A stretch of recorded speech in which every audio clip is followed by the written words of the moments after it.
బయటికి రావే, నీతో మాట్లాడాలి. నాకు పెళ్లి అయిపోయింది, ఎందుకు ఇప్పుడు కాల్ చేసి ఇబ్బంది పెడుతున్నావు? నీకు పెళ్ళి ఒకటే అయింది, షో చేయొద్దు, మూసుకొని బయటికి రా. మన మధ్య అప్పుడే అన్ని అయిపోయాయి కదా, టార్చర్ ఎందుకు చేస్తున్నావు? ప్లీజ్ నన్ను వదిలే. ఇప్పుడు నువ్వు బయటికి రాలేదనుకో, మనం లవ్ లో ఉన్నప్పుడు దిగిన ఫొటోస్ ని మొగుడికి పర్సనల్ గా నేనే వాట్సాప్ చేస్తా. మూసుకొని బయటికి రావే.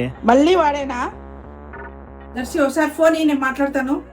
నేను అమ్మాయి అత్తమ్మని మాట్లాడుతున్నానప్ప. విను బాబు, ఒక అమ్మాయి వద్దన తర్వాత వెంట పడితే అది ప్రేమ కాదు, హరాస్మెంట్. కోడలు ఇప్పుడు నీ గతం కాదు, మా ఇంటి గౌరవం. తన జీవితం నుంచి బయటకు వెళ్లిపోయిన దానికి ఇప్పుడు ఎందుకు టార్చర్ చేస్తున్నావు? అయినా నీ నిజంగా ప్రేమించిన అబ్బాయి అయితే ఆ అమ్మాయిని ఎక్కడున్నా సంతోషంగా ఉండాలని కోరుకోవాలి. ఇలా పెళ్లి అయినాక ఫోన్లు చేసి టార్చర్ పెట్టకూడదు. ఇంకోసారి ఫోన్ చేస్తే పోలీస్ స్టేషన్ లో కలవాల్సి వస్తుంది. సారీ ఆంటీ, ఇంకెప్పుడు నేను డిస్టర్బ్ చేయను.